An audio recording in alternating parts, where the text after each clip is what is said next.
राहुल गांधी चापरे जाति जनगणना निष्पत्ति केंद्र सरकार बाध्य होइतिबा कांग्रेस नेता दाबी। बालेश्वर जिला कांग्रेस कमिटी पक्षरु पालित हैला विजय उत्सव। विरोधी दल नेता राहुल गांधी चापरे जाति जनगणना केंद्र सरकार निष्पत्ति नेबाकु बाध्य होइतिबा दर्शाई बालेश्वर जिला कांग्रेस कमिटी पक्षरु विजय उत्सव पालन करा जायछि। एही परिप्रेक्षी रे कांग्रेस कार्यालय ठारे राहुल गांधी को कृतज्ञता ज्ञापन सह श्री गांधी फोटोरे क्षीर ढाली बाण फुटाई कर्मी माने मिष्टान बंटन करथिले। जिला कांग्रेस सभापति संजीव गिरी कार्यक्रम रे नेतृत्व नेबा सहित राहुल गांधी अटल जीत पई जाति जनगणना भली एक विराट विजय हासिल होई परिछि बोली कहिथिले। श्री गांधी वर्ष वर्ष धरी लोकसभा भितरे और बाहरे स्वर उत्तोलन करि आसुथिले। 90% जनसाधारण सबु क्षेत्रରୁ वंचित होउथिबा बेले मात्र 10% लोक निजर प्रभुत्व विस्तार करुथिबारु देशर विकास रे असमानता दृश्यमान हेउथला। जाति जनगणना माध्यम रे जहार जेते संख्या तार सेतिकी भागीदारी निश्चित करा जिबाकू राहुल गांधी दाबी उपस्थापन करि चलिथिले बोली श्री गिरी कहिथिले। यह राहुल गांधी नैतिक तथा राजनैतिक विजय बोली श्री गिरी दर्शाइथिले। भारतवर्षरे जाति जनगणना पाई प्रकृत भारतवर्षर जनसंख्यार एक्सरे पाई दलित गरीब निष्पेषित ओबीसी वर्ग समस्तंकर 90% लोकंकर न्याय्य दाबी पाई राहुल गांधी दीर्घ वर्ष धरी अनवरत संग्राम संसद ठू आरंभ करी रास्ता पर्यंत अनवरत संग्राम जारी रखिथिले।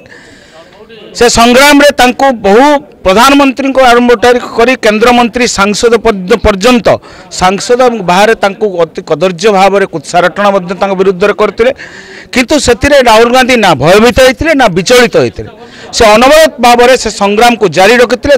फलस्वरूप केंद्र सरकार राहुल गांधी दाबी उपरे लोकों राहुल गांधी उठे एकमात्र सबुठ बड़ दाबी उपरे नतमस्तक जाति जनगणना राजी होती। तेणु कांग्रेस दल आज प्रदेश एआईसीसी आह्वान क्रमे प्रदेश कांग्रेस कमिटी सभापति आदरणीय भक्तचरण दास आह्वान क्रमे आज बालेश्वर जिला कांग्रेस कमिटी तरफ जिला कांग्रेस कार्यालय पाखरे राहुल गांधी उत्सव को विजय उत्सव रूप आमे पालन करूछु।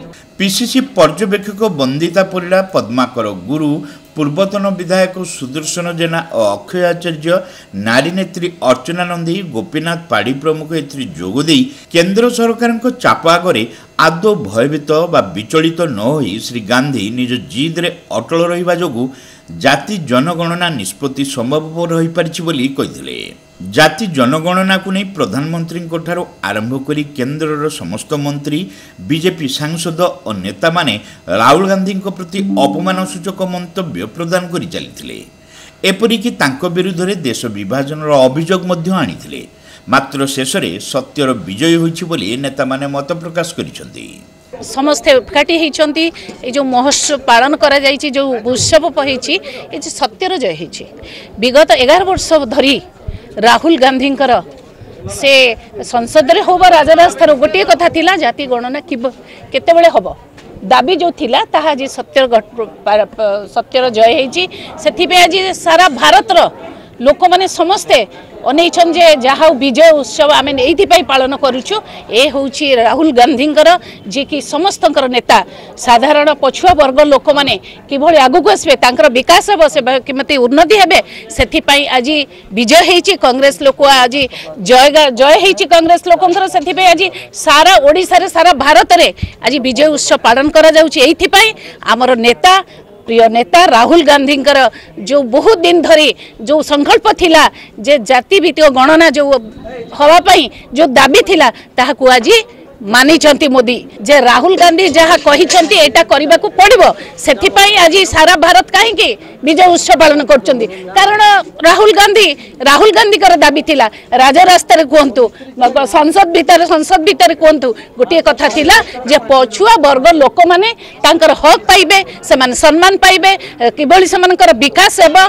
कारण सब बेले चाषी कथा कहतु महिला कथा कहतु साधारण लोकों पाखे सदा सर्वदा कांग्रेस देखे देछि। आज राहुल गांधी आज सारा भारत लोकों पाखे छिड़ा आज प्रमाण कर आज कांग्रेस लोक विजय उत्सव पालन अन्य जिला परिषद सभ्य संतोष जेना सुधांशु जेना, मनोज महंती, ज्योत्ना सेनापति, बासंती सामल, हेमलता दास, रंजन दास, गौतम साहू, सत्यनारायण गुप्ता, जयकृष्ण बेहेरा, मनोरंजन पंडा, उपेन्द्र बेहेरा, देवदत्त दास, तुषारकांति तपसी, जुबली पंडा, सुदाम पात्र, हरिशंकर जेना, असगर अल्ली, गौरीशंकर जेना, कार्तिक पात्र, कन बेहेरा, यशोदा सिंह, केशव नायक, जीवन महापात्र प्रमुखों समेत शताधिक कर्मी एही विजय उत्सव उपस्थित थिले।